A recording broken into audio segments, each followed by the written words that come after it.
Các bạn được xem một số những cái nghi lễ trước bữa tiệc của người Hâm Mông.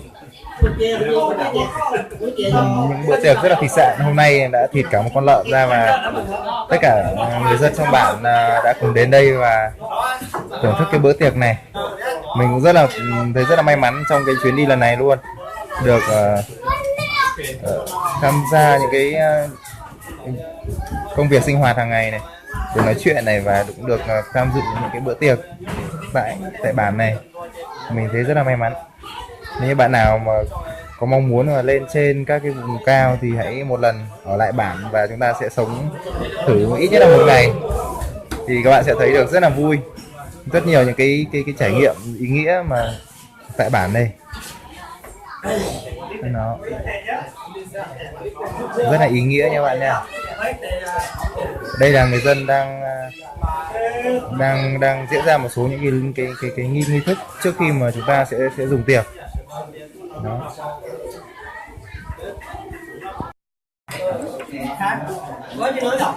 Vâng, bây giờ thì đã đến giờ dùng bữa.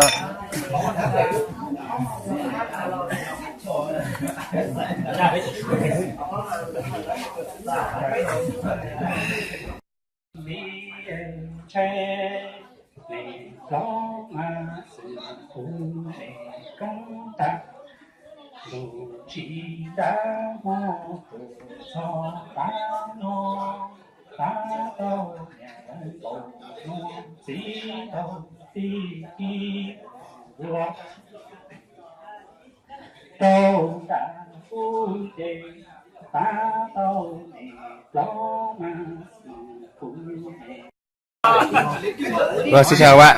Bây giờ đang là buổi sáng và đang diễn ra lễ cưới tại bản, và các bạn có thể tham quan một chút. Mình sẽ quay cái quang cảnh trong cái lễ cưới của người Hâm Mông.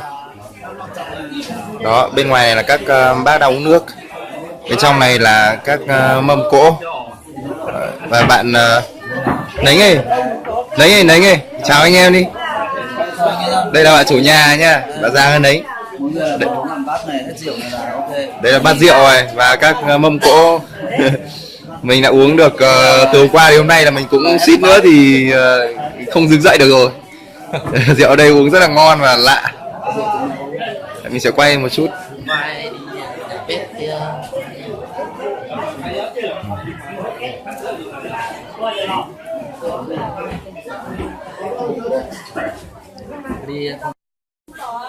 Đây là gian bếp.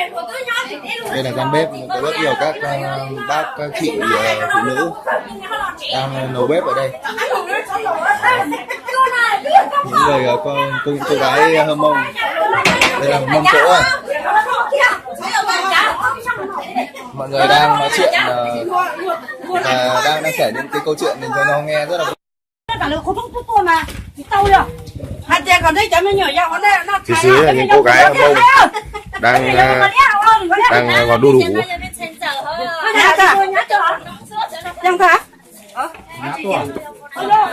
Một số những cảnh sinh hoạt của người dân.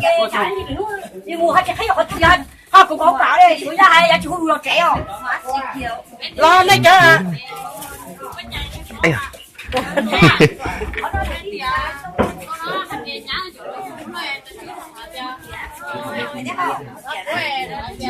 Cuốn này.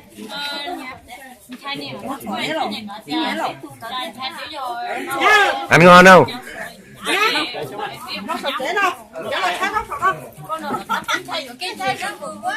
Này, nó ngập sài đó nó sẽ được phải nè. Yes sao? Nó chả mới nhiều dao không một con nè. Nó không có heo. Nó bỏ lên nè.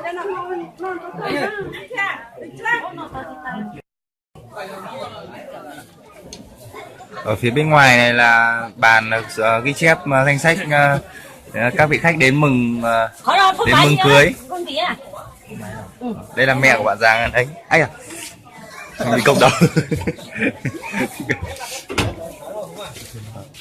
Đây là sổ ghi chép các vị khách mời đến mừng lễ cưới.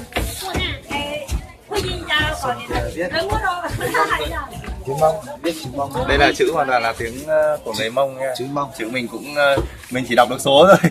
Còn chữ thì mình cũng không có dịch được tên là gì luôn. Quay video. Bên dưới là các dãy nhà sàn.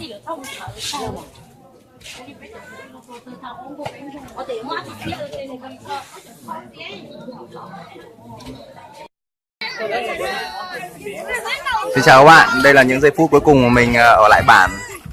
Và bây giờ mình cũng đã chuẩn bị hành lý và trở về bến xe và di chuyển về Hà Nội. Sẽ là rất là nhớ và rất nhiều kỷ niệm ở đây, mình sẽ rất là nhớ. Sau quãng thời gian là khoảng 3 ngày mình ở bản thì nhất định sau này mình sẽ có cơ hội mình sẽ quay trở lại đây một lần nữa, chẳng hạn như cưới bạn ấy chẳng hạn. Mọi người ở đây rất là nhiệt tình và sống vui vẻ, chan hòa, tốt bụng nữa. Ok. Nhất định mình sẽ quay trở lại nơi đây. Một chuyến đi rất là ý nghĩa và tuyệt vời đối với mình.